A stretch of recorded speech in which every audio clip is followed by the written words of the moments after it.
Hi అండి అందరికీ welcome to my channel. So ఈరోజు అయితే మనం వరల్డ్ జాగ్రఫీలోని ఇంకొక ఇంపార్టెంట్ టాపిక్లోకి అయితే వచ్చామండి. అదే శీతోష్ణ స్థితి శాస్త్రం అనమాట.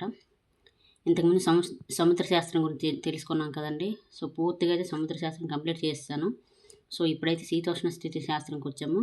వాతావరణం గురించి అయితే తెలుసుకుందామండి. ఇది ఆల్ కాంపిటేటివ్ ఎగ్జామ్స్కి వెరీ వెరీ ఇంపార్టెంట్ అయిన టాపిక్ అండి. ఓకేనా, ఈ టాపిక్ నుంచి ఎక్కువ బిట్స్ వస్తాయి అన్నమాట. రిపీటెడ్గా అడుగుతాడనమాట. అది ఎస్ఐ అయినా, కానిస్టేబుల్ అయినా, ఏపీఎస్సీ అయినా, టీజీపీఎస్సీ అయినా, ఏదైనా సరే, ఎస్ఎస్సీ అయినా, రైల్వే అయినా అందరికీ ఉపయోగపడుతుందండి. Very very important. ఓకేనా, సో లేట్ చేయకుండా అయితే ఈ వీడియోలోకి వెళ్ళిపోదాం. సో ఓకేనా, వెంటనే నోట్బుక్ తీసి నోట్ చేసుకోండి, వినండి, తర్వాత రాయండి. ఓకేనా, శీతోష్ణ స్థితి శాస్త్రము, వాతావరణము, సంఘటనము, నిర్మాణము. ఫస్ట్, శీతోష్ణ స్థితి మార్పులను అధ్యయనం చేసే శాస్త్రాన్ని ఏమంటారండి? శీతోష్ణ స్థితి శాస్త్రం అంటారు. ఓకేనా, సో ఇది భూమి మీద అన్ని ప్రాంతాలలో ఒకే మాదిరిగా ఉండదు. ఇది ప్రాంతాన్ని బట్టి మారుతుందన్నమాట. ఓకేనా, ఈ శీతోష్ణ స్థితి పరిస్థితులకు కారణం ఏంటంటే భూమిని ఆవరించి ఉన్న వాతావరణం అండి. భూమిని ఆవరించి ఉన్న వాతావరణము. నెక్స్ట్, మానవ జాతికి అత్యావశ్యకమైనది జీవ వైవిధ్యం అండి. సో జీవజాలమని పిలువబడే మానవులు, జంతువులు, మొక్కలు ఒకదానిపై ఒకటి ఆధారపడి జీవావరణంగా వర్ణింపబడ్డాయి. సో వీటి లక్షణాలను, గుణాలను పరిగణలోకి తీసుకొని ఈ భూగోళాన్ని 4 భౌతిక ఆవరణలుగా అయితే విభజించారు. ఓకేనా, అవేంటి? శిలావరణం, గమనరహితమైన శిలా నిర్మిత ఘనపదార్థ సముదాయ వర్ణమే శిలావరణం. జలావరణం, మందగమనంతో నిర్మలమైన జల సముదాయమే జలావరణం అంటారు. వాతావరణం, విభిన్న వాయురాశులతో తీవ్ర గమనం గల వాయు సముదాయ వర్ణమే వాతావరణం. నెక్స్ట్, జీవావరణం, పై 3 ఆవరణాలు కలుసుకునే సంధి ప్రాంతంలో నిరంతరం కార్బన్, ఆక్సిజను, నీరు, నైట్రోజను, ఫాస్ఫరస్ వలయాల రూపంలో పదార్థ మార్పిడి జరిగే చోట ఏర్పడిన భౌతిక పరిసరాల్లో నివసించే సమస్త జీవజాతిని జీవావరణం అంటారనమాట. ఓకేనా, వెరీ వెరీ ఇంపార్టెంట్. ఈ పాయింట్లన్నీ గుర్తుపెట్టుకోండి. ఓకేనా, నోట్బుక్ తీసి నోట్ చేసుకోండి.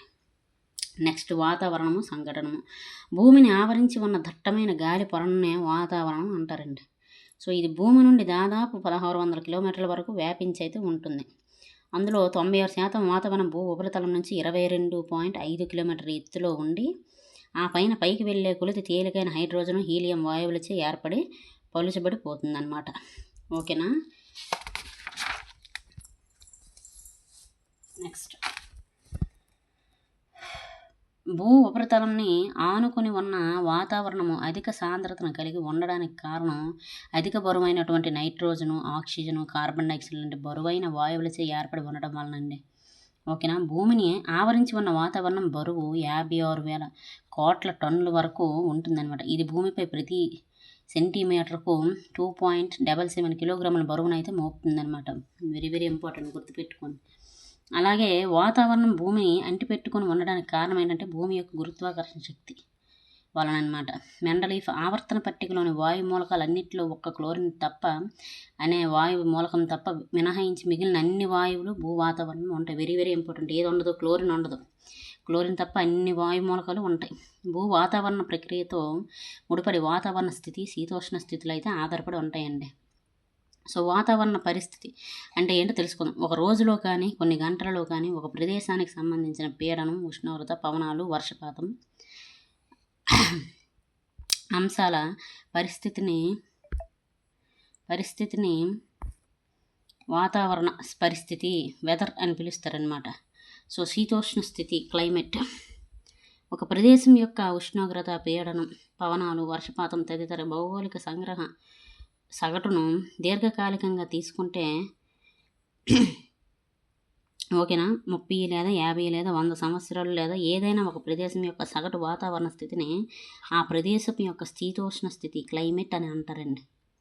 ఓకేనా, వెరీ వెరీ ఇంపార్టెంట్, గుర్తుపెట్టుకోండి. వాతావరణ లక్షణాల గురించి అయితే తెలుసుకుందాం ఇప్పుడు. నెక్స్ట్, దీనికి రంగు, రుచి, వాసనలు అయితే ఉండవండి. ఇది వాసనలను, శబ్దాలను ఒక చోటు నుంచి మరో చోటుకైతే మోసుకొని పోతుందన్నమాట. అలాగే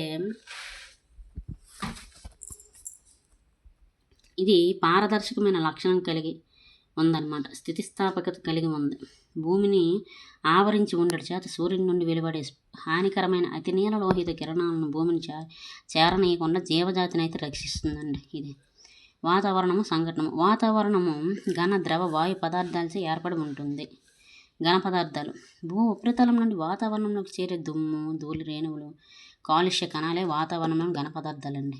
ఈ ఘన పదార్థాలు వాతావరణంలోకి చేరిన నీటి ఆవిరి ద్రవీభవనం చంద్రంతో హైగ్రోస్కోపిక్ కేంద్రకాలుగా అయితే వ్యవహరిస్తాయి అన్నమాట. నెక్స్ట్ ద్రవ పదార్థాలు. వాతావరణంలో నీటి ఆవిరిని ద్రవ పదార్థంగా అయితే చెప్పుకోవచ్చండి. నెక్స్ట్ వాయు పదార్థాలు. క్లోరిన్ మినహాయిస్తే మిగిలిన అన్ని వాయు మూలకాలు భూ వాతావరణంలో ఉన్నాయండి. సో వాయు సంఘటనము దాని శాతం గురించి తెలుసుకుందాం. Nitrogen 78.084, oxygen 20.946, organ 0.934, carbon dioxide 0.036, neon 0.00182, helium 0.000524, అలాగే క్రిప్టాన్ 0.000114, అలాగే హైడ్రోజన్ 0.00005. ఓకేనా, ఇవి వాయు సంఘటనలోనే వాయువులు వాటి శాతాలు అన్నమాట. ఓకేనా, నెక్స్ట్ వాటి గురించి వివరంగా అయితే తెలుసుకుందాం. ఇక్కడ నైట్రోజన్ అండి. నైట్రోజన్ వాతావరణంలో అధిక శాతంలో ఉన్న వాయువు అండి. Very very very very important. Nitrogen అంతా 78.08% ఉంటుంది వాతావరణంలో.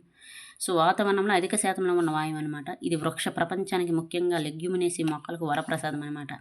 దీని ద్వారా వృక్షాలు నైట్రేట్ని తయారు చేసుకొని వాటి పెరుగుదలలో ఉపయోగించుకుంటాయి అన్నమాట. సో వాతావరణంలో ఆక్సిజన్ దహన ప్రక్రియను స్థిరీకరించే ముఖ్యమైన వాయువు ఏది అంటే నైట్రోజన్ అండి, గుర్తుపెట్టుకోండి.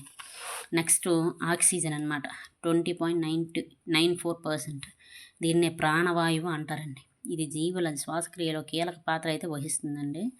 సో సూర్యుని నుండి భూమి వైపు ప్రసరించే అతి నీలలోహిత కిరణాలను హరింపజేసే ఓజోన్ వాయువు ఏర్పరచడంలో కీలక పాత్ర అయితే ఇది వహిస్తుంది. Next carbon dioxide. Carbon dioxide 0.03% అనమాట. ఇది మొక్కల కిరణజన్య సంయోగ క్రియలో ప్రధాన పాత్ర వహిస్తుంది. పగటి సమయంలో భూమి మీద ఉష్ణోగ్రతలు మరీ ఎక్కువ కాకుండా, రాత్రి సమయంలో మరీ తక్కువ కాకుండా అనుకూలంగా ఉండేటట్లు చేయడంలో ముఖ్య పాత్ర వహిస్తుంది. గ్లోబల్ వార్మింగ్కు కారణమైన ప్రధాన వాయువు. దీనిని ప్రయోగశాలలో బొగ్గు పులుసు వాయువు అని కూడా అంటారు. సో ఆర్గాన్ అండి 0.93%. ఎలక్ట్రిక్ బల్బుల్లో దీన్ని ఉపయోగిస్తారనమాట. సో వాతావరణంలో అధిక శాతంలో ఉన్న జడవాయువు ఏది అంటే organ. Very very very important. ఇవన్నీ వెరీ వెరీ ఇంపార్టెంట్. ఈ వాయువులు వాటి యొక్క ప్రత్యేకతలు అనమాట. ఓకేనా, నెక్స్ట్ వాతావరణంలోని వాయు సంఘటన స్థితిని ఆధారంగా చేసుకొని వాయువులను 2 ప్రధాన రకాలుగా అయితే విభజించారండి. అవేంటి? స్థిరమైన వాయువులు, స్టేబుల్ గ్యాసెస్. అవేంటి? ఇవి ఎల్లప్పుడూ నిర్దిష్ట నిష్పత్తిలో ఉంటాయండి. సో అవేంటంటే నైట్రోజన్ 78.08%, ఆక్సిజన్ 20.94%, ఆర్గాన్ 0.93%. వీటిని ఏమంటారు? ఈ మూడింటిని స్థిరమైన వాయువులు అంటారు. నెక్స్ట్ అస్థిరమైనవి. అస్థిరమైన వాయువులు ఏంటంటే వీటి పరిమాణం నిర్దిష్టంగా ఉండక కాలాన్ని బట్టి ప్రాంతాన్ని బట్టి మారుతూ ఉంటుందండి. అవి ఏంటంటే కార్బన్ డైఆక్సైడ్, మీథేను, ఓజోను, నీటి ఆవిరి, హైడ్రోజను, హీలియము, నియాను, క్రిప్టాను, జనాను మొదలైనవి అనమాట. ఇవన్నీ అస్థిరమైన వాయువులు అనమాట. ఓకేనా, ఇవన్నీ ఏంటి? అస్థిరమైన వాయువులు. Very very important. స్థిరమైన వాయువులు, అస్థిరమైన వాయువులు. అలాగే వాతావరణ నిర్మాణం గురించి తెలుసుకుందాం. నెక్స్ట్ వాతావరణం అనేక పొరలను కలిగి ఉంటుందండి. సో ప్రతి పొరలోను భౌతిక రసాయనిక ధర్మాలలో అనేక తేడాలు ఉంటాయండి. ఈ తేడాలు ఒక పొర నుండి ఇంకొక పొరకు పోయే కొలది క్రమంగా మారుతుంటాయండి. సో పొరల మధ్య ఖచ్చితమైన సరిహద్దు ఉండక అతిపాతం చెంది ఉంటాయన్నమాట. భూమిని ఆనుకుని ఉన్న వాతావరణ పొరలు మందంగాను, పైకి పోయే కొలది ఈ వాతావరణ పొరలు చాలా పలచగాను అయితే ఉంటాయండి. కారణం ఎత్తుకు వెళ్ళే కొలది భూమి గురుత్వాకర్షణ శక్తి తగ్గుడు వలన. సో మరియు బరువైన వాయువుల శాతం తగ్గి తేలికైన వాయువుల శాతం పెరుగుట వలన. కాబట్టి వాతావరణ లక్షణాలు, గుణగణాలు, భౌతిక రసాయనిక ధర్మాలు, ఉష్ణోగ్రత వ్యత్యాసాలు దృష్టిలో ఉంచుకొని వాతావరణాన్ని 5 ప్రధాన ఆవరణాలు లేదా పొరలుగా విభజించడం అయితే జరిగింది. అవి ఏంటో తెలుసుకుందాం.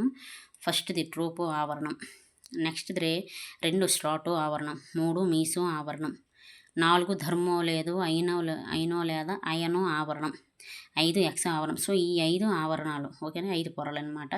సో వీటి గురించి మనము నెక్స్ట్ వీడియోలో ఎంత అయిపోతుందండి, నెక్స్ట్ వీడియోలో అయితే పూర్తిగా డెప్త్గా తెలుసుకుందాం బిట్టిపోకుండా. ఓకేనా?